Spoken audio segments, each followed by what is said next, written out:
Okay. So welcome, everyone. Thank you for being here today. I know that this is a super busy week for many of you, so we thank you for joining us today to learn a little bit about applying to internships or REU programs. I'm just going to note that we are recording this session because there's a number of people who weren't able to attend today, and also so that you can use this as a reference in the future to come back to and to learn more tips. My name is Melissa Burt. My pronouns are she, her, and hers, and I serve as the Assistant Dean for Diversity and Inclusion in the Walter Scott Junior College of Engineering here at Colorado State University. And I'm also a research scientist in the Atmospheric Science Department and the director of our own REU site in Earth System Science here at CSU. So before we get started, I just wanted to kind of take a temperature pulse of how you all are feeling today. Number one, you showed up, so that's wonderful. But if you wouldn't mind using the annotate tool to kind of stamp on this screen, just so we can see how y'all are doing today. And you're also welcome if you'd like to just write it in the chat if that is easier.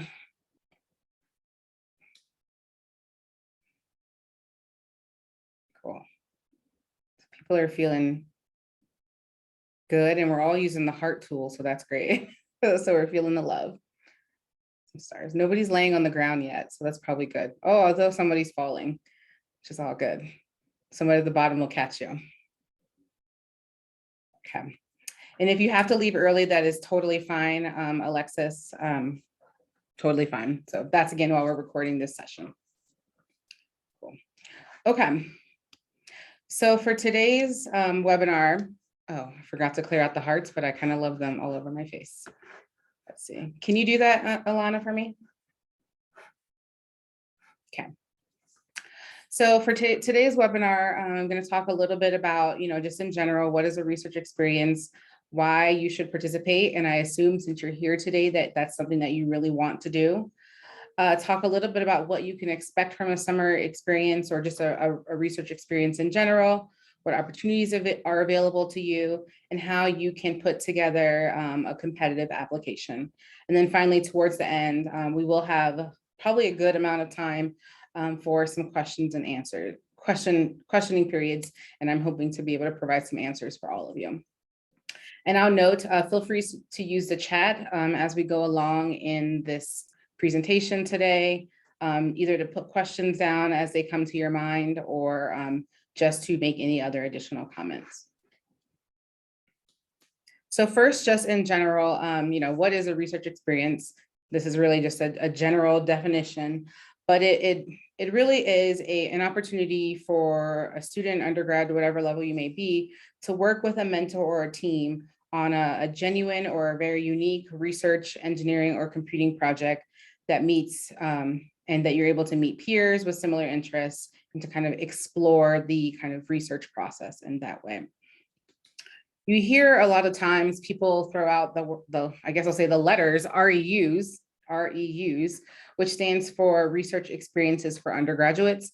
And those are specific programs that are generally funded by the National Science Foundation. But summer research internships in general are all kind of along those same lines. And so I may say the word REU because that's just what's in my brain and what I run. But this information kind of applies to any type of internship experience that you would have if it's in the summer, if it's in the academic year. I think this information would be useful for all of those spaces.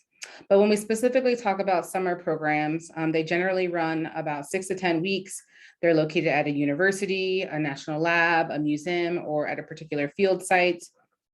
Most of these programs, I would say, are funded completely and pay you a stipend to participate in that research. Often the REU programs in particular also cover your travel and your lodging if this program is outside of your home institution. And like I said earlier, these research experiences provide you with an opportunity to do original research that is unique and has never really been explored before. Gives you an opportunity to work with professionals in the field, oftentimes leading individuals in the field, It also gives you the space to develop more professional development skills, career development skills in that way. And I think one of the best components of many of these programs is the opportunity for you to travel or go to a professional conference or professional society conference to share your research like we do as scientists in the field. So there's a lot of great pieces that come with participating in a research experience that I think will be really beneficial for you along the way. And again, why is it really worth participating in? And this is just kind of a funny comic that I like, but I think the biggest piece that comes out of any internship or any research experience is that you're getting an idea of what it is like to actually do that type of work, right? It also kind of sets you apart or gives you that competitive edge for students who may not have had an opportunity to participate in any experiences. It allows you to develop new skills. As undergrads, you spend a lot of time just reading things that are in textbooks or journal articles. And by participating in a research experience, you're actually applying a lot of that knowledge that you've learned kind of in the books in the actual real world and the technical ways in which we kind of operate as scientists. And finally, I think one of the most important pieces is that you're able to figure out if this is really the field that is right for you. Right? Is this a field that you can actually enjoy and be a part of?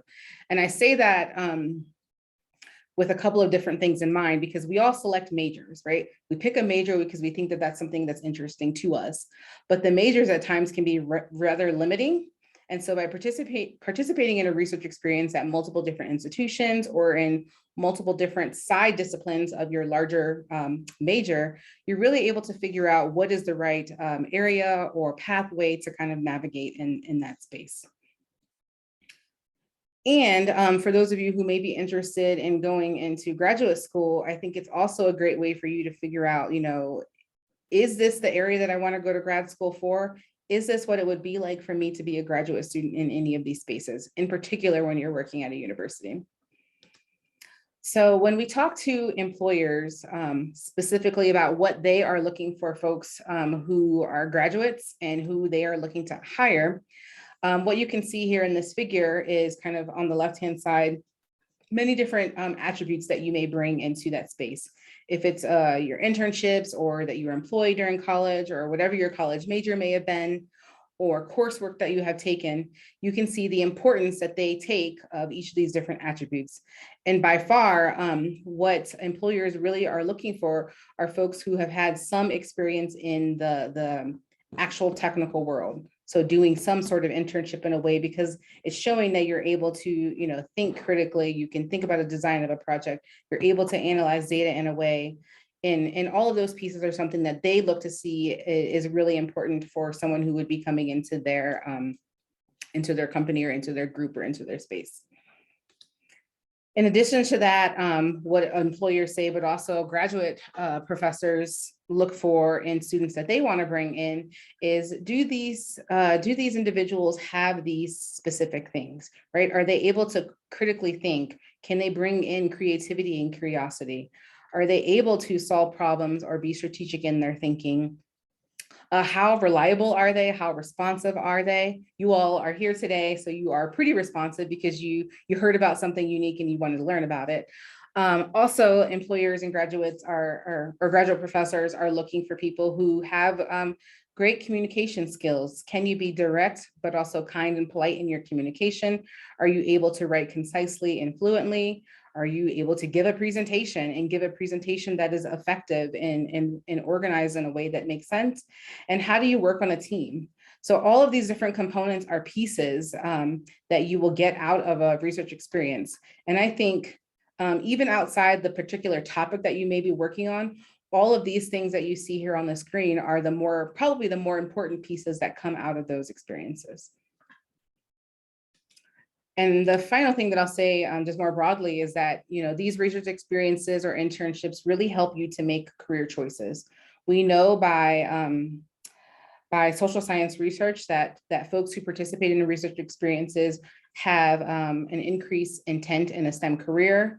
By having research, mentoring, attending conferences, you're able to identify as a scientist more earlier. So you're developing that science identity. That is something that's really important. Students who are part of these experiences have an increase in self-confidence because they have a better understanding of how all the things to come together, right? A better understanding of their science. They have an increase in technical skills, and they've been able to move beyond just what you read about in a particular book. In addition to that, you're able to expand your network of supporters, colleagues, and friends. And in particular, students who are at community colleges or smaller institutions, they oftentimes find that by participating in an internship, they're able to be more prepared. They feel more academically prepared to kind of enter into either a larger four-year university or even graduate school. So a lot of times students ask me, what would my summer actually look like if I participate in one of these research experiences? And so I'll kind of click over the next few slides quickly, but I'll add a little bit to that. But the first, and I feel like I've said this quite a few times, is that you're able to conduct genuine original research. So depending on the field in which you are in, your research experience could be related to, taking measurements in the field, working in a lab, developing instrumentation, or spending a lot of time on a computer doing a lot of modeling.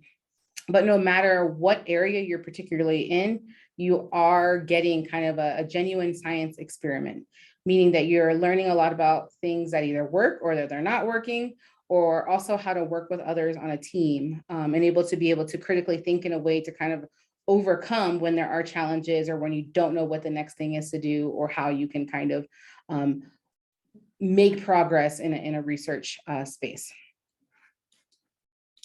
You're also able to be mentored by leading scientists and engineers. And I'll say in most research experiences, yes, you're kind of paired with a faculty member or a researcher or a scientist of some way. But in addition to those individuals, you oftentimes are paired with other people within those research groups who can really support your learning. And I'll kind of come back to this at the end, because during our progress workshops, we talked a lot about that ecosystem of support and how do you find and build those networks that can support you along your way. You'll also learn different skills, right? I think in most programs, in addition to doing the research, you also think a lot about and practice scientific writing, poster or presentation making. In my programs, I talk a lot about research ethics and how to create more inclusive and effective learning environments. Many programs take time doing leadership training, exposing students to graduate school, career opportunities, and many of those different things along those ways. So I think what you'll find is that, yes, there's the particular research, which is kind of the driving motivation as to why you're doing it. But then there's all of these other outside pieces that really enhance that experience, that brings together those two words, research experience, together in a way that's fruitful for all of you. You're also expanding your network of supporters, colleagues, and friends. And I'll say from my own experience participating in an REU when I was an undergrad, those individuals that I met are like my lifelong friends, right? They were like in my wedding, they, came to my baby shower and all of those wonderful things, because you're in this very unique space of a few people coming together to learn together. Half the time you don't really know what you're doing, but you at least don't know what you're doing together, right? And so you really tend to bond and learn and really create this strong network of people that can help you along the way and even become some of your friends even further beyond that. I think one of the other final rewarding pieces that comes out of these research experiences is the opportunity to travel to a scientific conference and to present your research like we do as scientists. I would say scientists all over the country, all over the world, we spend hours and hours and hours doing the research that we're doing, writing articles about what we're doing. But the biggest way for us to share what we do is actually in this scientific conference space. And so being able to go to a professional society meeting and to share the research and the findings that you found, I know that all of my students find that to be one of the best components of what they get out of the research experience that they've been in. For right now, I just want to pause for a quick second to see if there were any questions based off of what I presented so far. Okay. So now kind of moving on to what opportunities are available. Like I mentioned in the beginning, the National Science Foundation funds hundreds of REUs across all of the STEM disciplines. In fact, I took a look this morning, and you can see here on the screen all the different kind of research areas or thematic areas in which their REU programs fall in. I imagine no matter what your major may be, there is a REU program that falls within your interested spaces. And when I looked at the numbers this morning, there were over 750 REU programs across the United States. So I would say there's probably one in every single state and multiple ones in many states. The beauty of the NSF's website is that you can search either by discipline. So you could say, I'm interested in atmospheric chemistry, and you can look up all of the REU programs that are focused around atmospheric chemistry. Or I'm interested in going to, I don't know, Hawaii, right? You could search by location and see what REU programs are taking place in the state of Hawaii, right? And so I encourage you to kind of look through many of the different disciplines that are presented here and think about some keywords, right? If you're a biological scientist person, biology is huge, right? So you may want to be a little bit more specific as to what you are interested in that way. If it's conservation, if it's wildlife, something. So there are many different ways in which you can search, at least through the NSF's website, related to what could be of interest to you. In addition to that, NASA has a number of internships. This website, Pathways to Science, has an additional searchable database that is available as well. And then I'll also note that many government organizations like the National Park Service, USGS, the National Oceanic Atmospheric Administration, they all have their internships opportunities, and you can search for things within the government through usajobs.gov. Claire, I see that your hand is up. You want to ask your question? Yeah, so the one thing that I think is discouraging me on when I'm looking through some of the REUs to apply for is my major's kind of my major's environmental science, but there's some specific things I see that don't exactly fall under that I'd be interested in. But then when I get into reading the qualifications or something along the sides, it's mainly like your degree or what your undergrad needs to be is in that field.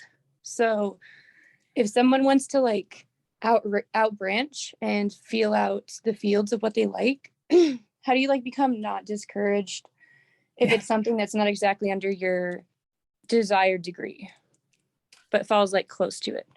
Yeah, and so I think oftentimes, the websites, well, first I should say, thank you for your question, Claire.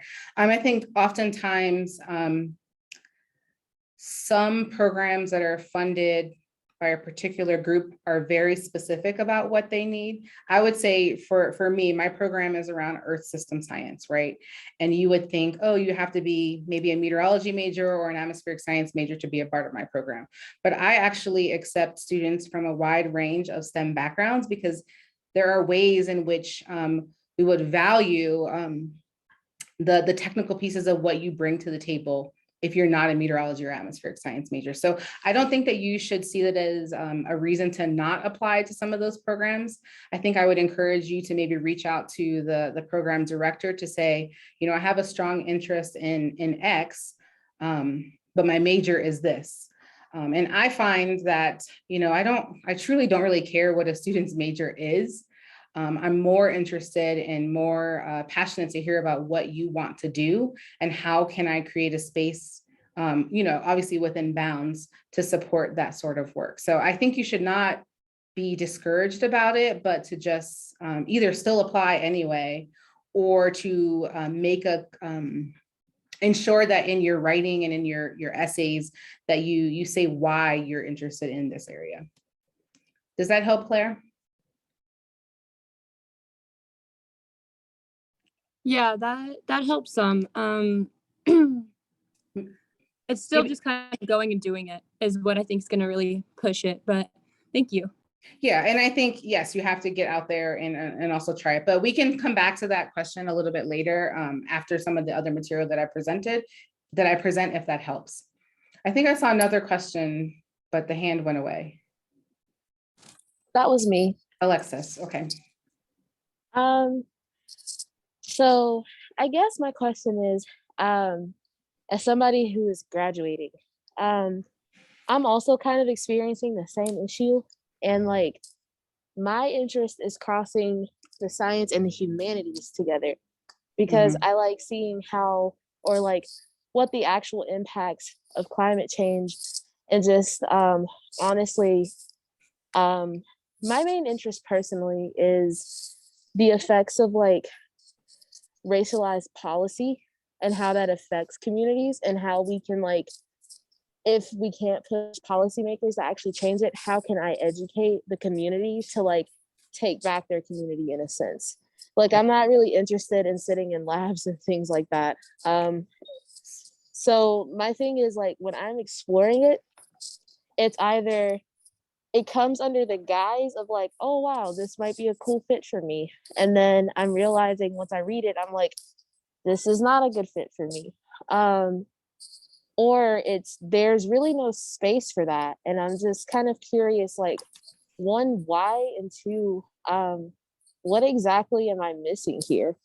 Yeah, I mean, I don't think that you're missing anything, but I think it's about, I would say within like the last 5 to 10 years, we've started to see, okay, thank you. We started to see more of an integration from, and I don't want to say like the humanities side, but I would say the impacts or the social side of things.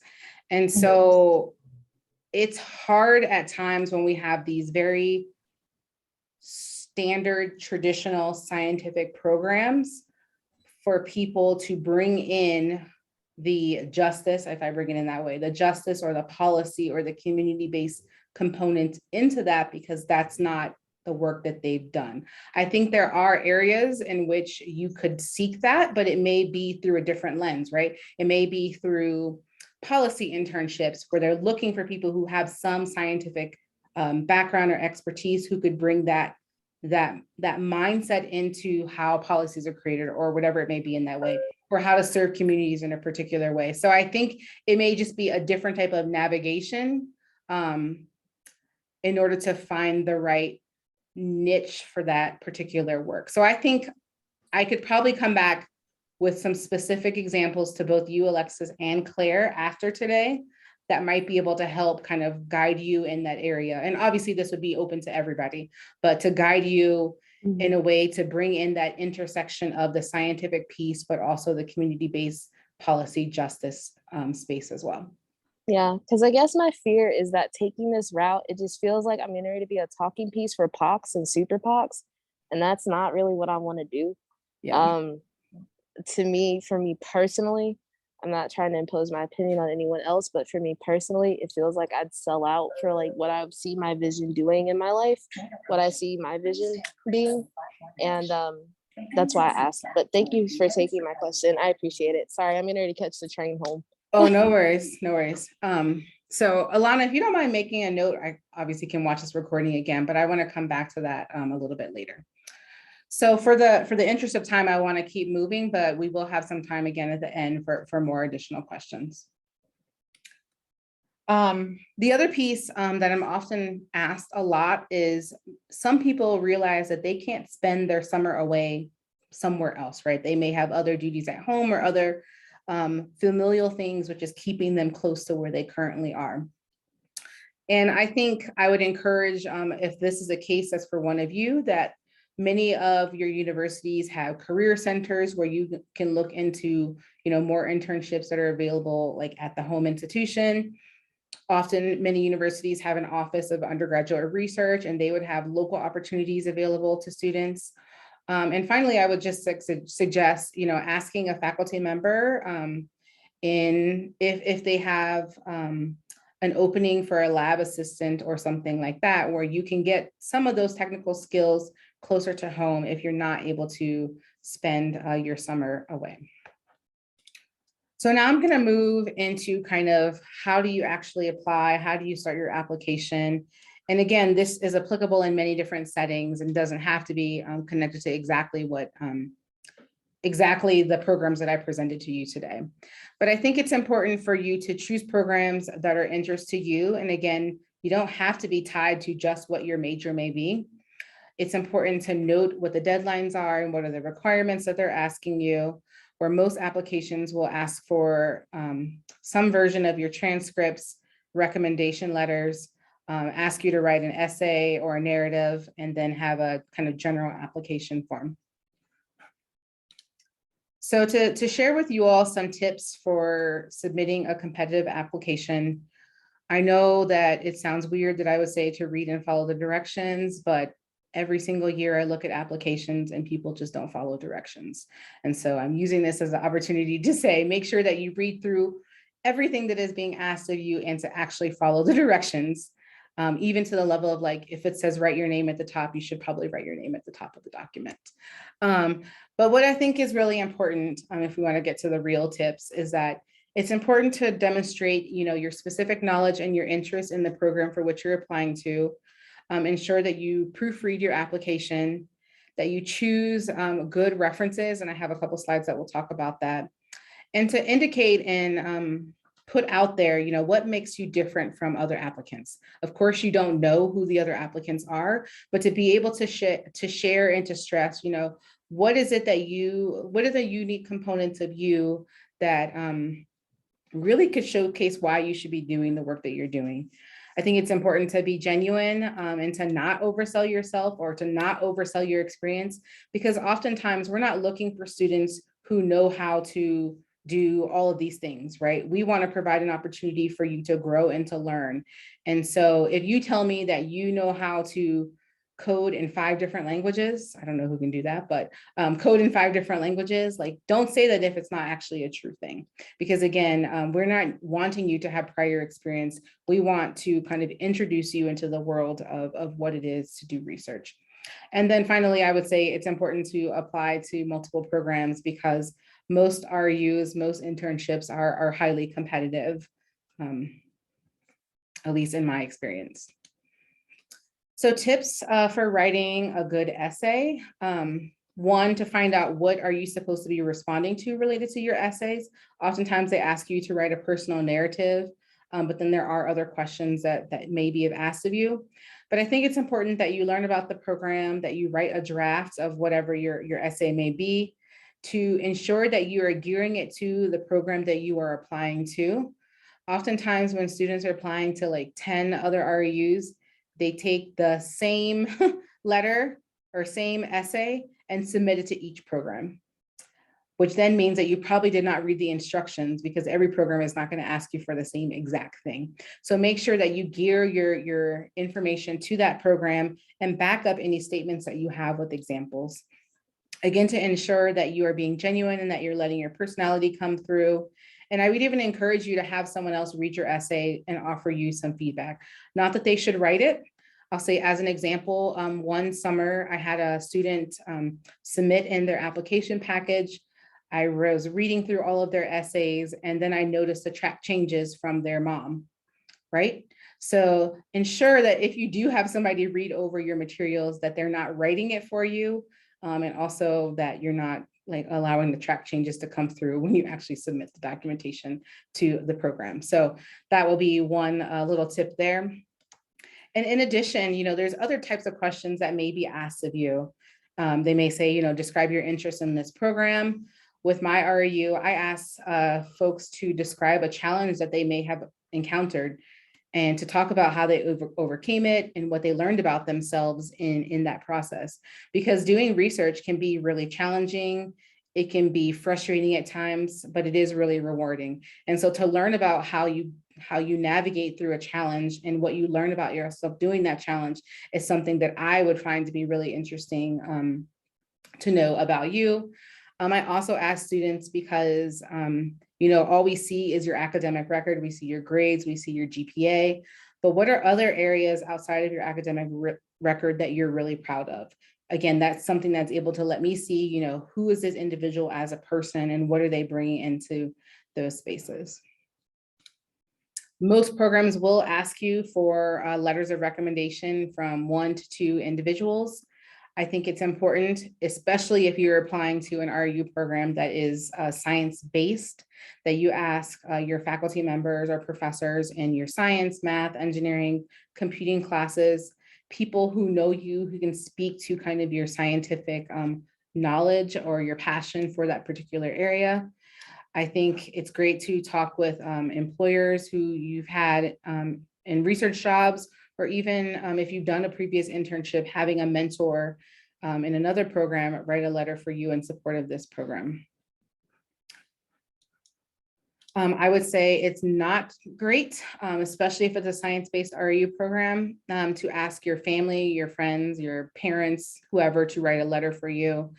You don't really want to ask your counselors from high school or teachers from high school to write a letter for you. You really want individuals who can really speak positively about, again, your scientific knowledge and where they see you going as you think critically in those ways.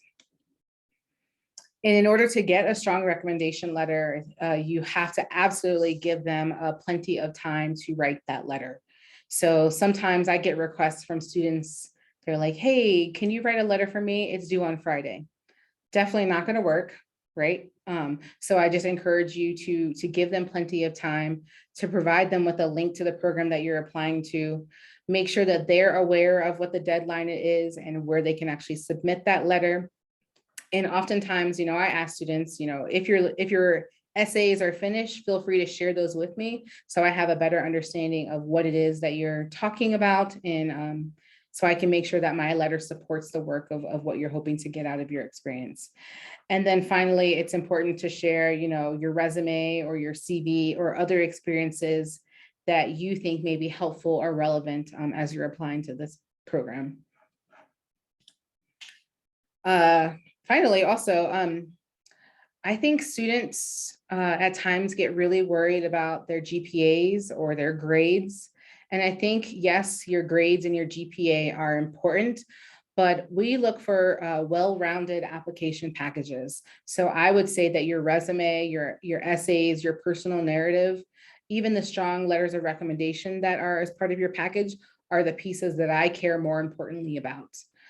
So it's important that, you know, you don't focus just on this one component of your application and either let that get in the way of you applying, but to really consider the full package that you're bringing to the table, right? How are you showing your interest, your enthusiasm, your motivation for the program, and to make sure that the people who are reading about you feel like they have a sense of who you are.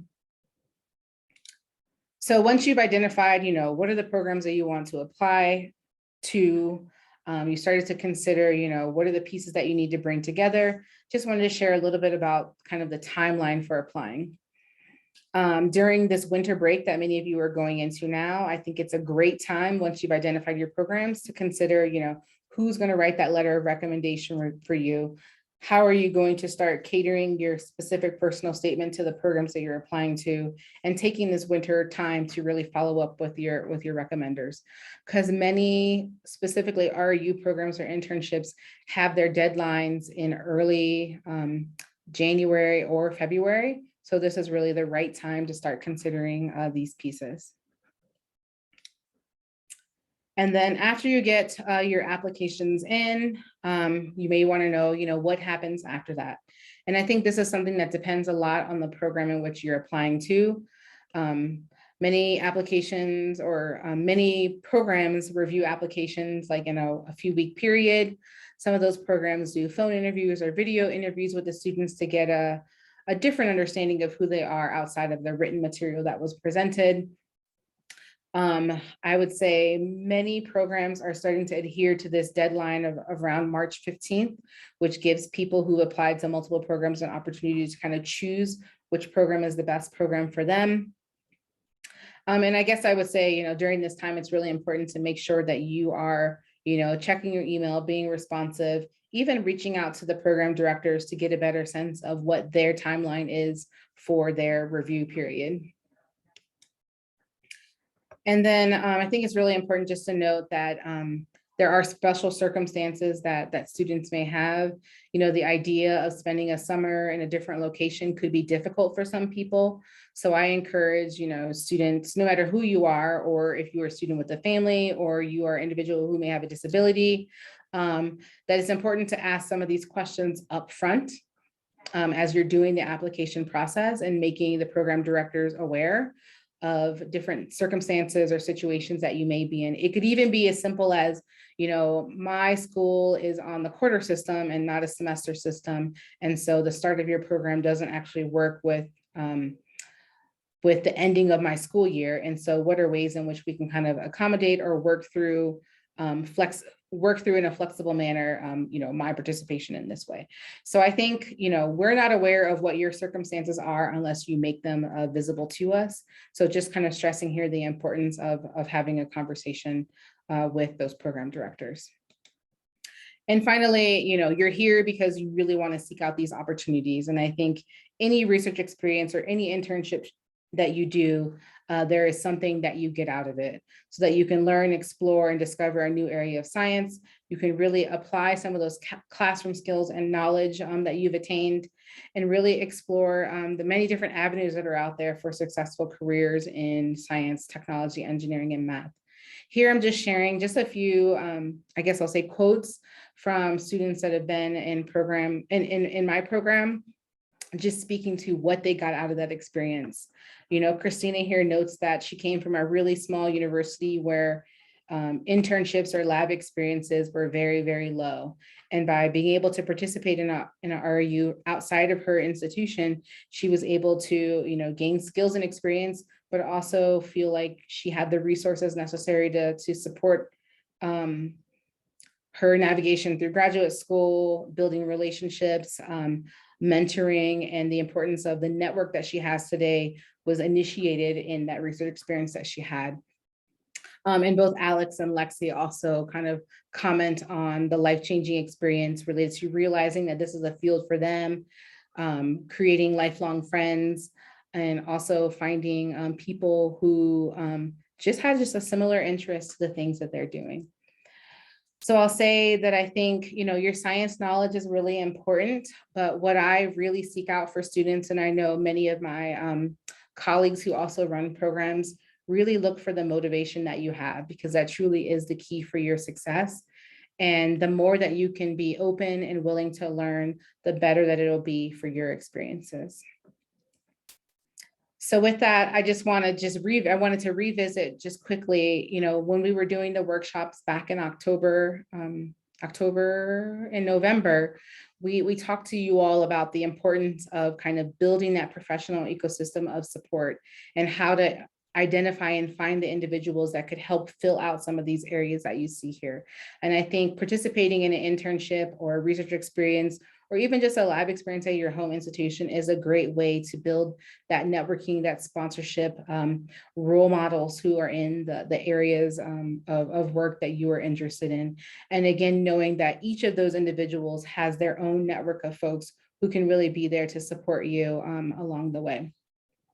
So with that, I know Alana has shared with you all dozens and dozens of research opportunities that are out there through the GroupMe. We also have a number of opportunities that have been listed on our Progress website that I encourage you to check out, and I believe is updated on a regular basis. And so with that, I'm happy to take any questions that any of you may have. You can feel free to write them in the chat or to raise your hand and I can call on you. And we can go from there.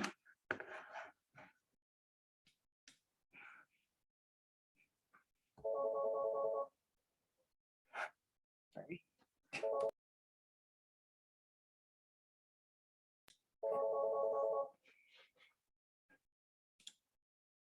No problem, Alexis. Alana, I know there were a couple of questions that came in previously. I don't know if you want to say them, but let me respond to Caroline's question first.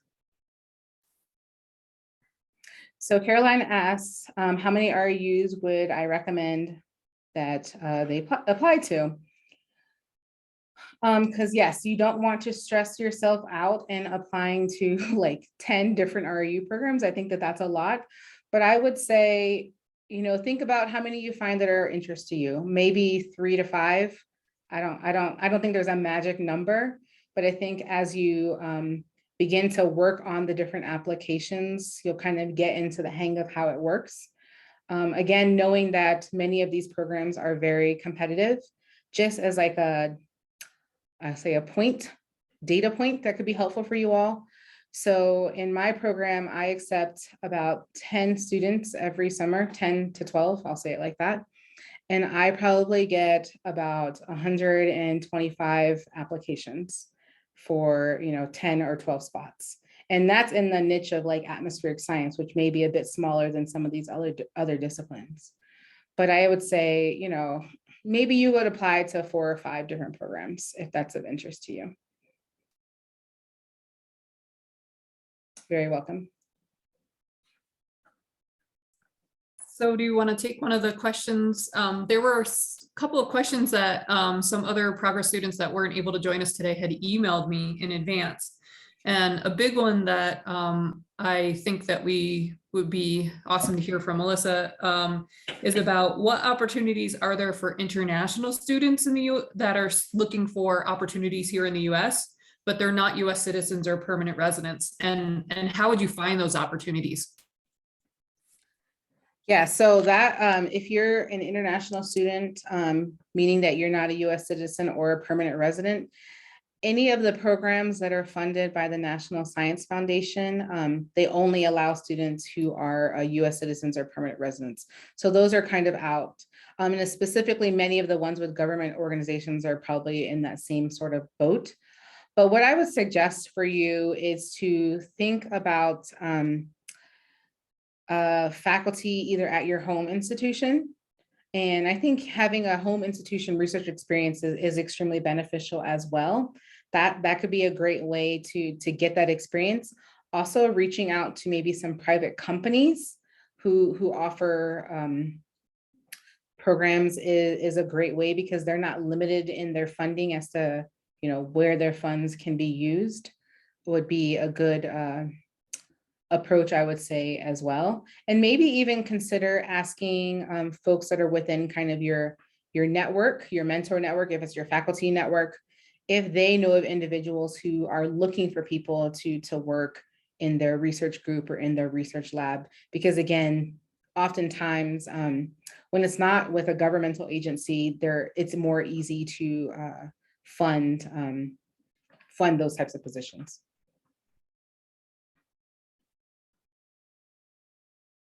We have another question here in the chat from Sarah. She says, I am looking at different labs that don't necessarily have posted opportunities. How would you recommend going about the first point of contact? Just an email, or should I include cover letters and resumes? Yeah, great question, Sarah. I would say, well, one, depending on the lab, you could see if they have some sort of education office or workforce development office. And oftentimes they may have opportunities that are just not posted on a website. So you could reach out to folks that work in those areas. And I would probably just start with an initial email first, just to say, you know, are there opportunities at your lab? And if they are not posted, will they be posted sometime soon? And what are other ways that you can get in touch with people? That's what I would probably suggest first. I had just a quick comment about one of the previous questions too, my major was chemistry when I was going through undergraduate, and instead of having an internship or an REU, I did a work study program where I was a TA for a lab for like freshman chemistry. When I was a sophomore or junior and I was taking higher level chemistry, I was being the TA for the freshman level chemistry classes and preparing solutions and equipment for them for those labs. And that still counted as experience. And I got great recommendations from the professors that I worked with for those classes. So maybe that's also an opportunity or an avenue. That's a great point. Thanks, Alana.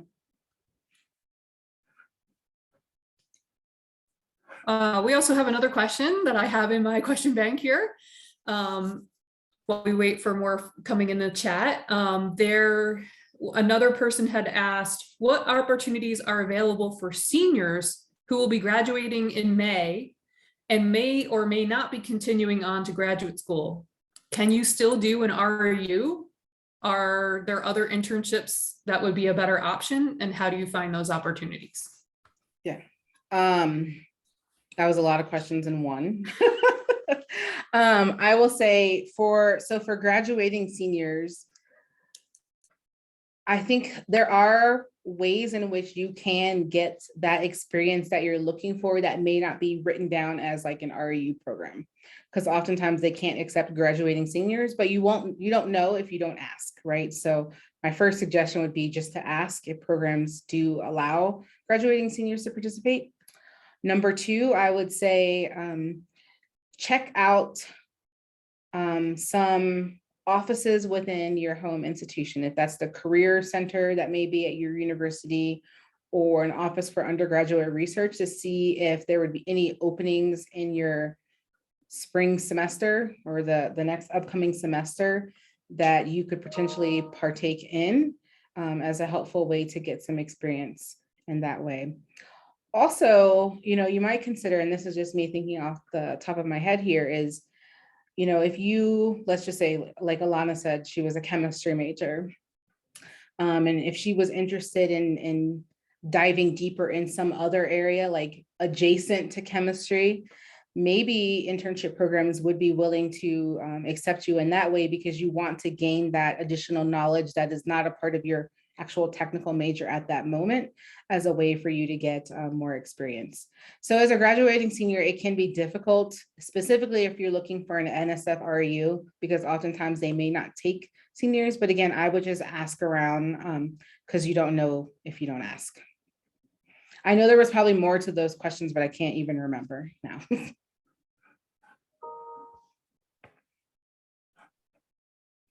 Again, while we're waiting for more questions to come in through the chat, I have another question in my bank for you, Melissa. Sure. Another one of our progress students who couldn't make it today asked, if you're a full-time student and you also work full-time, are there any research opportunities or any way in general at all to do research, paid or unpaid, that could fit a flexible schedule? Could you do research on the weekends? Could you do research on your days off when you're not working or taking classes? Like, is there a way to make it flexible so that you can fit that in as well as your other responsibilities? Right. So I think, again, seeking out specific lab opportunities at your institution could be a good way to get some work on the off schedule. I would also suggest maybe looking into work study options. I mean, I don't know what your working situation is, but you could seek out work study at the university, and your work study, which you're getting paid for, could be in someone's specific lab. And so then you're doing your job and also getting paid to do research at the same time. And yeah, I think, that's a very specific question, but I think asking around, and especially if there are faculty that you do know or faculty that know could ask somebody else if there are opportunities available when someone does have a full-time school schedule and also a part-time work schedule. How can we be flexible to make things work? And I think a lot of times students are afraid to ask these questions, right? Because you're like, well, they probably won't accommodate it, so I'm not even going to ask. But if you don't ask, we won't know. And so I guess my recommendation is to just sort of ask around a bit and see if there are opportunities available.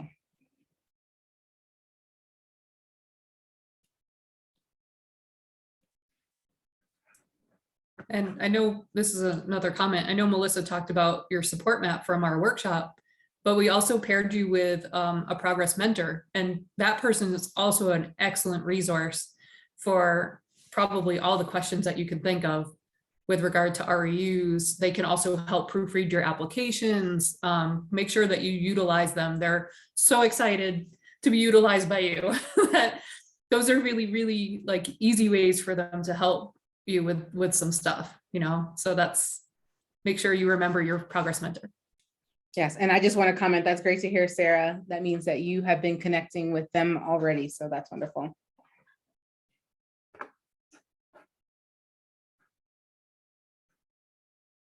Cool, so the one thing I don't know if I actually had this slide up, but I'm happy to, if any of you have specific questions, those of you who are on the call right now, or those of you who are watching the recording here in the future, if you have specific questions that you want to ask, but not in this broad setting, I'm also happy to respond to any of them that you may have.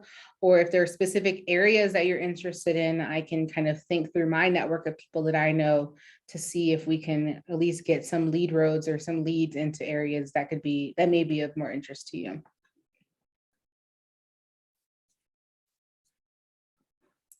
And just to let everybody know, you all have Melissa's email address from the invitation that we sent to you, but you can also email progressgeoscience@gmail.com with any of your questions.